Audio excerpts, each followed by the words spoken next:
Et comme vous l'avez vu, il y a beaucoup d'ébullition sur cette scène puisque le reste du programme est extrêmement timé. La personne qu'on va recevoir dans quelques secondes, c'est véritablement un disrupteur, en très mauvais franglais encore une fois, mais un véritable innovateur au sens pur et dur du terme.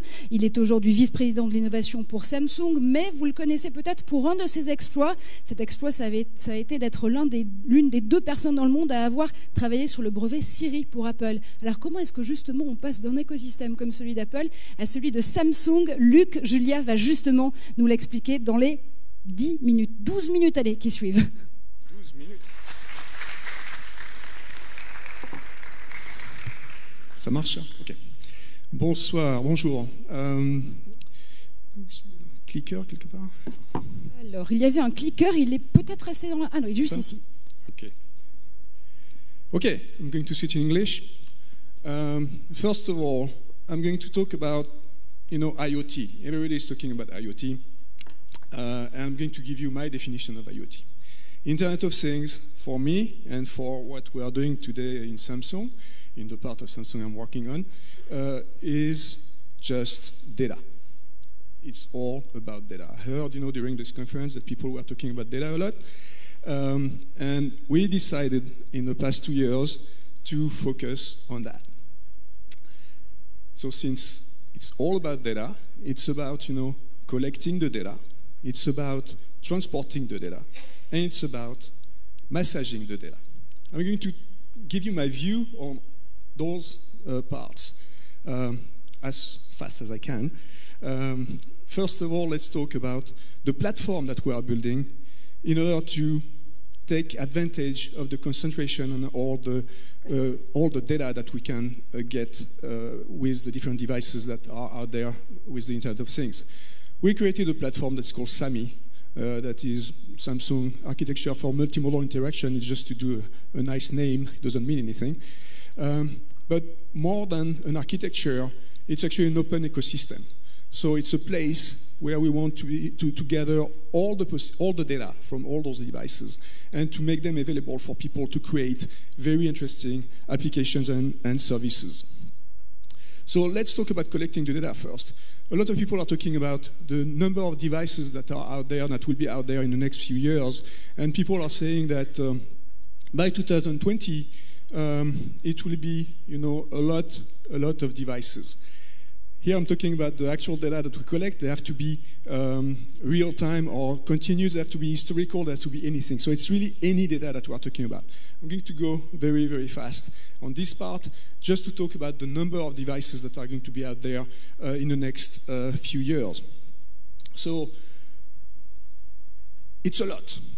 People are talking about 100 billion devices. 50 billion devices, 70, 200. I mean, bottom line is that we don't know. We have no idea. But I'm just going to tell you a little story that tells me that we are all wrong about the numbers that we are talking about. I think it's going to be 1.5 trillion data. It's totally ridiculous. It's as ridiculous as the 100 billion or the 50 billion or whatever. But I have a story, and I'm going to tell it very quick. I happen to have a smart house that I'm building for the past 15 years. And in my smart house, I have about 200 devices that I can connect to, blinds, lights, whatever. 200 devices that are connected to the internet, that are smart devices. My sister house, just next door, she happens to have 2 devices that are connected to the internet. One is her computer, the other one is her phone. Factor between my sister and me, about 100. I'm the future. She's not. She is today. But since I'm the future, I think that I'm a good representation of what is going to happen in 2020. Now take the number of devices that are connected today. Roughly, it's what? I mean, it depends, of course, the sources change, but let's say that is going to be 15 billion devices that are connected out there today between the computers, the phones, and so on. 15 by 100, 1.5 trillion. Okay, so it's ridiculous, but it gives that it's a possible number after all. So anyway, another part that I'm going to be a little bit polemic about is the transportation of the data. So today, with this kind of number that we are talking about, the communication systems are actually broken. So first of all, we have to understand where we are sending the data to. It's about the Internet of Things. The Internet of Things, it means that the things are going to send the data to the Internet. So I'm asking, are we ready to do that? And frankly, today, I don't think that we are. Between all the different protocols that are out there, different systems that are out there, 3G, 4G, 8G, whatever you want to call them, Z-Wave, ZigBee, and so on, I don't think that any of them are ready. Why do I say that? I'm talking about my 201st devices that I have in my home. Today, a good Wi-Fi system is going to be able to connect 50 to 60 devices in home. I mean, on the box, it's written 256, but it doesn't work. It's really practically, in the 50s. So anyway, in my home already, with my 200 and something device, I cannot, connect them to one Wi-Fi system. And if I can connect them, if I have, the right number, I don't have the distance. At the end of my garden, I have somewhere a piece of hardware that is going to look at the hygrometry of my trees. It's too far to be reached out. So anyway, I think that we have to look at other solutions. I'm not going to pay for a 5G subscription for my tree, to send me once a day. I'm thirsty, right? So I need something else. I need something that it's not bandwidth. It's not it's only about numbers, about the number that I can connect and the distance that I can connect to in my home. So I think that we should really look at ultra-narrowband. It's a very interesting technology. So what I'm saying here is that everything is going to happen upstairs. So we are sending the data in the cloud. So why am I saying it's interesting? I think that downstairs is hell. So downstairs is actually where all the physical devices are going to have to connect. I'm not interested into that. You are. You should be. But it's very, very complicated. So I leave you to work on that. On my side, we are going to say that upstairs is paradise because once the data is upstairs, it's very easy to connect them.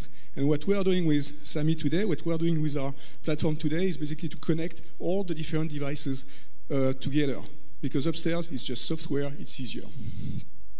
Once the data is upstairs, it's very interesting to be able to massage them. And why do we want to have one platform in one place to do it? Because it's about multimodal. It's about multimodality. It's about having a lot of devices that are going to be a lot of different data that are going to be able to work outside their silos. The main issue that we have today is that all the clouds, they are basically in silos. We want to break those silos in order to create very interesting services and applications. Okay, I'm going to move fast. What we are talking about, when we are talking about those applications and services, we are talking about what I call the brains. They are basically those applications that are going to take advantage of this cross-fertilization that I was talking about just before. So the idea is not big data. The idea is really to create the small data, to have something that we can act upon, that is going to be really something, the insights that people are going to understand. This is what it is about. We want to forget big data. We want to forget the cloud. We want to have a place where we can have access to the different pieces of data that are coming from all those diverse devices in order to create something incredible and interesting and magical for the users. One thing that we have to talk about also is privacy. Obviously, when we are talking about the data that are going to get, so devices that are going to get data from people, I mean, you need to be careful about privacy. So what SAMI is doing about that is that we act like a bank, means that we are going to be sure that we store and secure the data, and Samsung is not going to claim anything, any ownership on this data. We are going to say, it's clearly your data, you do whatever you want with it, and exactly like a bank and your money, you are going to be able to do checks to grant the data to the services and applications that you are going to want to have provided to you.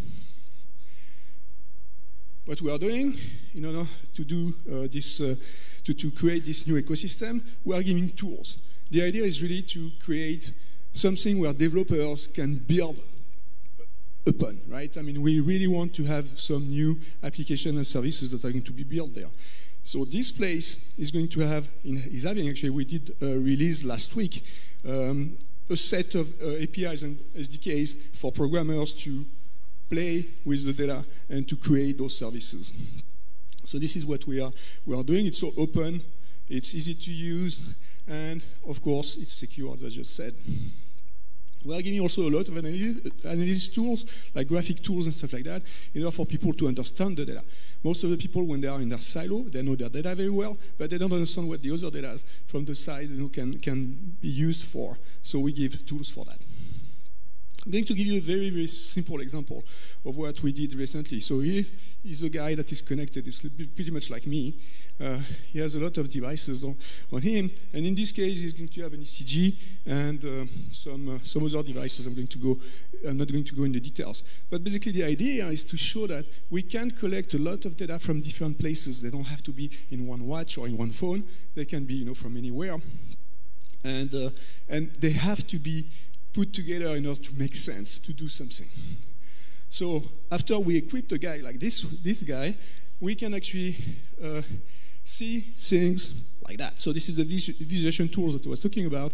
We see that, we can have the PPG, ECG, HR. I will not go into details, but basically this is where the smart guys are going to be able to go and to create those incredible applications by seeing the correlation and whatever makes sense, on this data feed, this slide that I feed here. So an example of a brain that I'm going to take in the vertical of the health, because health and wellness is very interesting, obviously. There's a lot of things that people are looking at right now, but it's also something where we have to be very careful with privacy, obviously. So in this case, I'm going to talk about a study at the University of Chicago where we were following 15 patients with heart failure. So they were just followed, and they were equipped like the guy that you saw before. Each, generated a lot of data, and we had some smart guys coming from this company, PhysIQ, who came to study the data and they came up with an algorithm, a simple algorithm, a brain, like I was saying before. And what happened is that with this brain, we found out from a very specific guy that he had an issue. He was about to get, into issues 7 days before he actually had the issue. So this guy had a heart attack, but we were able to tell him, or to tell that he was going to have it 7 days before.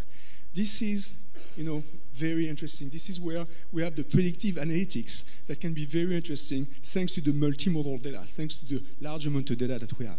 I'm almost out of time, so I'm going to go even faster. We are saying that the voice of the data is something that we have to listen to in order to create those magical experiences that I was talking about before. And we are focusing on consumer. We look on the three slides that I was talking about: sensors, connectivity, and brains. The brains is the most interesting part that we are looking for. And by the way, Samsung is opening a center very soon in Paris. And so we are looking for people to play with us. Thank you. Thank you so much. You can take a deep breath. Because I got a question for you before you go, because actually it's a question that I've been willing to ask to maybe every single speaker on stage. We're really trying, to target this question, but no one has actually really answered it yet. So talking about data, I feel like when we're talking about data, privacy, cybersecurity, and so on, we're more entering an economy in an area of trust than an economy relying on technology. So how do you make yourself trustworthy? How do you make yourself trustworthy and really, redevable de cette confiance when you're building so many different devices that are going to use my data? And again, it's like a cri de ralliement. Do you sell my data? Yeah. So, it's a very difficult issue. Samsung is not known, to be a place where you would actually give your data, right? You don't want that. We have to build the trust. So basically, we don't have it today. And I think that the best way to build the trust, in our case, is by being open. So the openness is actually allowing developers and others to come to the platform and to find out that we are not cheating. We have to be clear that we are, very open. We are doing what we are saying. The policies that you are signing, at the beginning when you agree to have your data being given to a specific application of service, those EULAs that you are signing, they are real. They are something that you can really, act upon. If you have an issue, you can, go to the place to have your data removed or whatever. So the trust is by openness.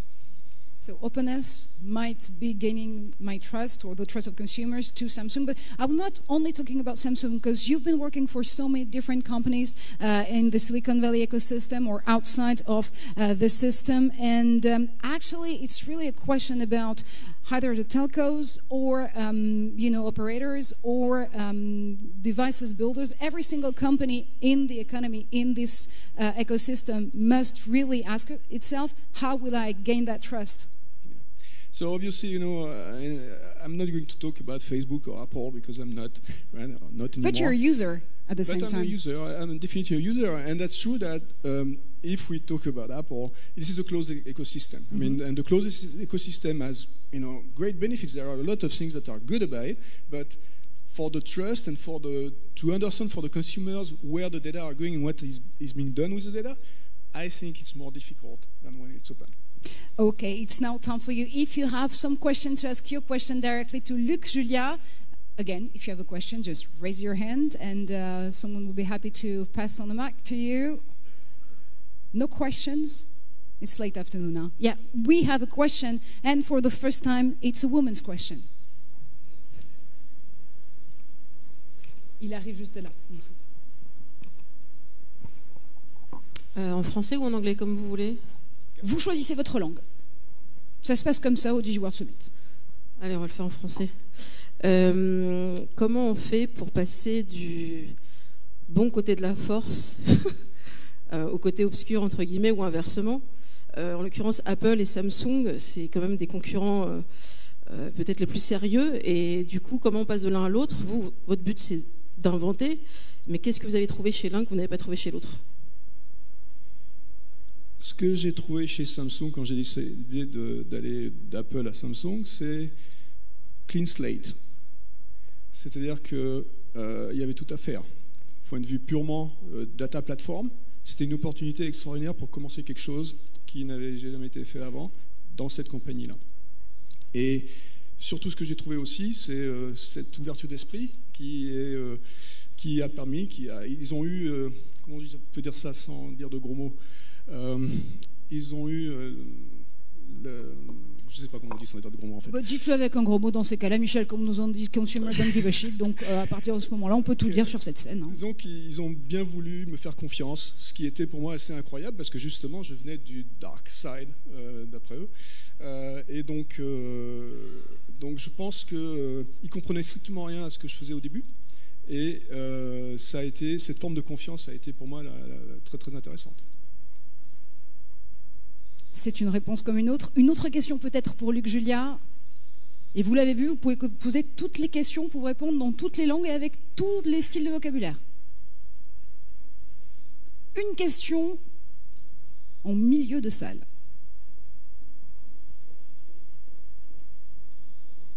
En stéréo. Oui, en stéréo. On se bouscule pour vous tendre un micro. Oui, bonjour. Rachid Nedjar de Rennes à Talent, Technopole de Rennes-Saint-Malo.